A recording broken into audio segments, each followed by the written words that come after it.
Students हमारा third part है first lesson economics का introduction to micro and macro economics part 3। इसमें हम आज पढ़ेंगे feature of macro economics and importance of macro economics. Micro macro मैं बता चुका हूँ ऑलरेडी आपको कि माइक्रो इंडिविजुअल यूनिट की स्टडी होती है और मैक्रो एग्रीगेट की। माइक्रो के फीचर और इम्पोर्टेंस आप पढ़ चुके हैं, उसी से रिलेटेड ये थोड़ा अपोजिट मैक्रो के होंगे, बाकी सब ऑलमोस्ट सिमिलर है। Let's start. Features of macro economics. Point number 1, study of aggregate. Macro economics जो है वो इंडिविजुअल नहीं है, ये पहले भी आ रहा है, रेगुलर इस लेसन में बात आ रही है। ये स्टडी ऑफ एग्रीगेट है, national income, national output, national employment, general price level, ETC। Study of aggregate है। मैक्रो इकोनॉमिक्स स्टडी करता है कॉन्सेप्ट ऑफ नेशनल इनकम को। ओके, मैक्रो इकोनॉमिक्स डील्स करता है एग्रीगेट डिमांड और aggregate supply. Aggregate demand, aggregate supply, ये separate topics भी आते हैं और इस पर ब्रीफ आंसर्स भी होते हैं, बहुत इंपॉर्टेंट है। तो एग्रीगेट डिमांड, एग्रीगेट सप्लाई जो कॉन्सेप्ट है वो हम पढ़ते हैं मैक्रो में। तो फीचर्स ऑफ मैक्रो इकोनॉमिक्स में इनकम थ्योरी है कि it gives you study about the national income, the complete income theory। फिर आगे चल के इन्फ्लेशन डिफ्लेशन भी आएगा। Third point is my journal equilibrium analysis. Okay, general equilibrium. Macro economics deal करता है बिहेवियर ऑफ लार्ज एग्रीगेट से, मतलब इसमें इंडिविजुअल नहीं है, ठीक है, पार्शियल नहीं है, इसमें जर्नल इक्विलिब्रियम है। ओके, और general equilibrium deals with the behaviour of demand and supply.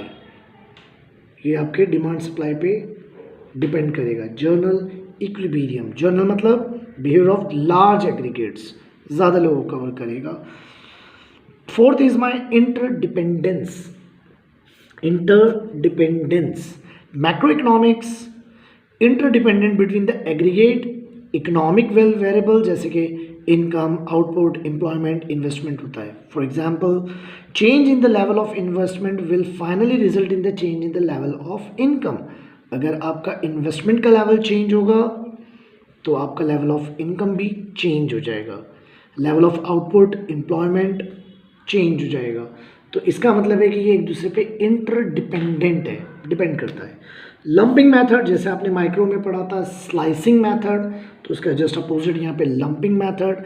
Lumping method के अंदर आप जो होल इकोनॉमी को स्टडी करते हैं, ओके, कंप्लीट को करते हैं, लमसम को करते हैं, स्लाइस करके नहीं करते हैं कि इंडिविजुअल यूनिट वाला कॉन्सेप्ट इसमें नहीं है। 6 फीचर ऑफ मैक्रो इकोनॉमिक्स है हमारा growth model. Growth model, macro economics studies the various factor that contributes to economic growth and development। Macroeconomics ऐसे बहुत सारे फैक्टर्स की स्टडी करता है जो कंट्रीब्यूशन करता है for economic growth and development. Number 7 point is general price level. General price level, determination and changes in the general price level are studied in macro economics. मतलब जो भी जर्नल प्राइस लेवल, देखिए price level पहले भी आ चुका है, what you are learning over here is the general price level. तो डिटर्मिनेशन और चेंज अगर हो जर्नल प्राइस लेवल तो वो कॉन्सेप्ट आप मैक्रो का कॉन्सेप्ट है उससे स्टडी करेंगे। जर्नल प्राइस लेवल क्या है? What is general price level?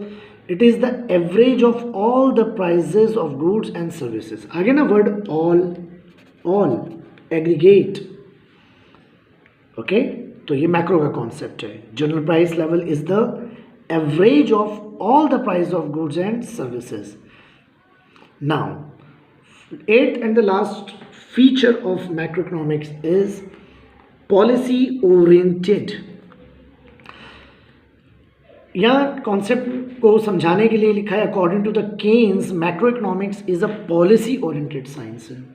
Keynes नाम है। It suggest suitable economic policies to promote economic growth. मतलब मैक्रो इकोनॉमिक्स आपको सजेस्ट करेगी कुछ ऐसी इकोनॉमिक पॉलिसीज जो आपको हेल्प करेगी प्रमोट करने में इकोनॉमिक ग्रोथ के लिए, एम्प्लॉयमेंट जनरेट करने के लिए, इन्फ्लेशन को कंट्रोल करने के लिए, etc. तो this is all about the feature of macro economics. Macro economics के फीचर्स क्या हैं? Study of aggregate, income theory, journal equilibrium analysis, interdependence, lumping method, growth models, journal price level and policy oriented. मैं बार बार आपको कह रहा हूँ, किसी भी क्वेश्चन के हेडिंग्स मोस्ट इम्पॉर्टेंट हैं और टेक्स्ट बुक से ही पढ़ना है, वही नोट्स बेस्ट नोट्स हैं. आप कम से कम फ़िलहाल हेडिंग्स पढ़ के रीड करके कुछ अपना एक स्टार्ट तो करें कुछ. ओके, अपने आप को थोड़ा अनलॉक करें पहले, फिर आगे जब हमारा नॉर्मल क्लास होगी उसमें इसकी और डिटेल्स होंगी. ये डिटेल्स मैं वीडियो के थ्रू इतनी इसलिए पहुंचा रहा हूँ कि कम से कम आप इस पॉइंट्स को, हेडिंग्स को लर्न करके और इसको समझने की कोशिश करें. आगे आप मुझे कोई भी प्रॉब्लम हो तो कॉल करेंगे, व्हाट्सएप करेंगे, तो मैं आपको फर्दर वो चीज़ क्लियर कर दूंगा. Okay, now we have second topic, last topic of the lesson, importance of macro economics. Importance में मैंने कहा ना फीचर से रिलेटेड ही होता है. पहला आ रहा है फंक्शनिंग ऑफ एन इकोनॉमी. मतलब इकोनॉमी की फंक्शनिंग डिपेंड करती है आपके मैक्रो पे. Okay, it helps us to understand the behaviour pattern of aggregate variable. Micro पे भी करती है, बट हम यहाँ पर टॉपिक पढ़ रहे हैं एग्रीगेट. तो जो भी जितने भी सारे एग्रीगेट वेरिएबल्स हैं, कॉम्प्लेक्स इकोनॉमिक सिस्टम को अगर आपको अंडरस्टैंड करना है तो ये इम्पोर्टेंस ऑफ मैक्रो इकोनॉमिक्स है कि ये फंक्शनिंग ऑफ एन इकोनॉमी में हेल्प करेगा. Number 2, economic fluctuation. What is fluctuate? जो चीज़ इंक्रीज डिक्रीज होती है उसे आप इंग्लिश में फ्लक्चुएट, नॉर्मली भी फ्लक्चुएट कहते हैं. फ्लक्चुएशन ऑफ इलेक्ट्रिसिटी भी आप पढ़ते हैं. Macro economics helps to analyse the causes of fluctuation in income.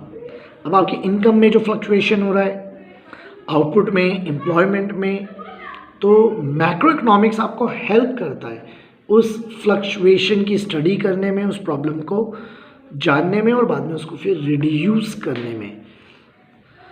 Next is my national income. अभी लेक्चर में पहले भी पार्ट 2 में आ चुका है कि नेशनल इनकम, लास्ट ईयर एक लेसन था नेशनल इनकम सेपरेट. ओके, तो नेशनल इनकम की स्टडी अगर आप कर रहे हैं तो ये होगी माइक्रो से नहीं, मैक्रो से, क्योंकि माइक्रो तो वैसे ही इंडिविजुअल माइक्रोस्कोपिक स्टडी है. मैं जानबूझ के आपको मैक्रो को बार बार पॉइंट को इसलिए रिपीट कर रहा हूँ कि एक डिस्टिंग्विश भी आप कर सकें और इसको फिर अंडरस्टैंड करना ईजी हो जाएगा. Okay, without the study of the national income it is not possible to formulate the correct economic policy. मतलब आप कोई इकोनॉमिक पॉलिसी अगर बनाती है गवर्नमेंट या कंट्री बनाना चाहती है तो नहीं बना सकती जबकि आपके पास एक्चुअल डेटा और actual knowledge of national income ना हो. और इस नेशनल इनकम के अंडरस्टैंडिंग के लिए आपको कॉन्सेप्ट ऑफ मैक्रो इकोनॉमिक्स है, तो ये इसकी इंपॉर्टेंस है. Fourth is economic development. Advanced study in macroeconomics helps to understand the problem of developing countries. Developing countries like India एक developing country है, poverty, inequality of income, wealth है, तो ये difference जो है, differences जो है in the standard of living. Economics आपको suggest करेगा economic development के लिए steps या क्या होना चाहिए, क्या करना चाहिए. Fifth is our performance of an economy. ठीक है, मैक्रो इकोनॉमिक्स हेल्प करता है कि आपकी जो इकोनॉमी है उसकी परफॉर्मेंस कैसे बेटर हो, एफिशिएंसी कितनी बेटर हो. ओके, आप वर्ड्स थोड़ा आगे पीछे कर सकते हैं, इवन टेक्स्ट के वर्ड्स भी, हेडिंग्स के वर्ड्स भी. जब आप नॉर्मल लेक्चर्स लेंगे हमसे तो हम वहाँ बच्चों को ये सिखाते हैं कि कैसे आप वर्ड्स चेंज कर सकते हैं, कैसे आप बेटर तो नहीं कहूँगा लेकिन डिफरेंट वर्ड्स का यूज़ कर सकते हैं. बाय ओन लिखने के लिए आपको सिखाया जाएगा कि कैसे आप अपने SPOCE को में बाय ओन लिख सकते हैं, ताकि बिल्कुल नहीं कि रट के ही लिखना है, रट्टा फाई करा और लिख दिया. ओके, बड़ी बात की बात है, अभी ये टॉपिक नहीं है. The performance of an economy को एनालाइज करने में हेल्प करता है और मैक्रो इकोनॉमिक्स हेल्प करता है to analyse the performance by comparing the production of goods and service in one period. मतलब ये कंपेयर भी करेगा कि कितना प्रोडक्शन हो रहा है, फिर कितनी सर्विस है in a period of time. Sixth is study of macroeconomics variable. To understand the working of an economy आपको मैक्रो इकोनॉमिक वेरिएबल्स को जानना है, ये बहुत इंपॉर्टेंट है. ओके, जैसे कि behaviour of total income, output, employment, ये आगे जो लेसन्स आने वाले हैं दूसरे, उसमें सब टॉपिक वैसे भी डिटेल में आने वाले हैं. मतलब ये टॉपिक डिटेल में आएंगे, बट यहाँ नेम है तो आप जस्ट माइंड में रखें कि मैक्रो इकोनॉमिक्स आपको हेल्प करता है, ठीक है, इन प्रॉब्लम्स के सॉल्यूशंस के लिए. And the last point is level of employment. Macro economics helps to analyze the general level of employment and output in an economy. मतलब किस तरह से आपकी इकोनॉमी में जो लेवल्स होते हैं, तो किस तरह से उसको एनालाइज करना है, किस तरह से आउटपुट ऑफ एन इकोनॉमी को आपको स्टडी करना है. तो मैक्रो इकोनॉमिक्स आपको हेल्प करेगा लेवल ऑफ एम्प्लॉयमेंट के लिए. This is all about this lesson. Last में एक distinguish between given and text में, वेरी गुड, आप इसे ज़रूर लर्न करेंगे. बाद में हम आपको मार्किंग देंगे. मार्किंग हमारी मोस्ट इम्पॉर्टेंट चीज़ है, ठीक है, जो हम आपको देंगे, बाद में देंगे, अभी नहीं, या मैं आपको व्हाट्सएप से मार्किंग पहुंचा दूंगा. ओके, टिल देन आप आराम से इस पूरे लेसन के ये जो 3 पार्ट्स में मैंने आपको ये लेसन दिया है, मैं चाहता तो एक साथ 1 घंटे की वीडियो बना के दे देता, लेकिन नहीं, मैंने 10 मिनट्स, 12, 15, 17 मिनट्स के अंदर रखी हैं तीनों वीडियोस को. आप इस वीडियो को ध्यान से सुनेंगे, बट थोड़ा सा सीरियसली ये काम करना है, ठीक है ना, रेस्पॉन्सिव बन के करना है. ये नहीं कि आप बस रीड करा रहे, सर ने बताया, हो गया, सुन लिया, करो नहीं करो, बाद में लर्न कर लेंगे, अभी तो ठीक है लॉकडाउन में हम लॉ के. नो, आप इसकी स्टडी स्टार्ट कर दें. ओके, मैंने आपको हेडिंग्स नहीं बताए, हेडिंग्स की थोड़ी डिटेल्स भी बता रहा हूँ आगे, और मैंने पॉइंट्स को किया है और यहीं से टेक्स्ट से ही कवर किया है, टेक्स्ट के ही पॉइंट्स पढ़े हैं. तो रीड इट. ऐसा नहीं कि मैंने कोई अपने नोट्स पढ़े हैं, कहीं और से कोई लेक्चर दे दिया है, सर हम कहाँ से पढ़ें, वो सेम वर्ड्स, वो लेक्चर, वो लाइंस, वो नोट्स हमारे पास नहीं है, ये आप नहीं बोल सकते. ओके.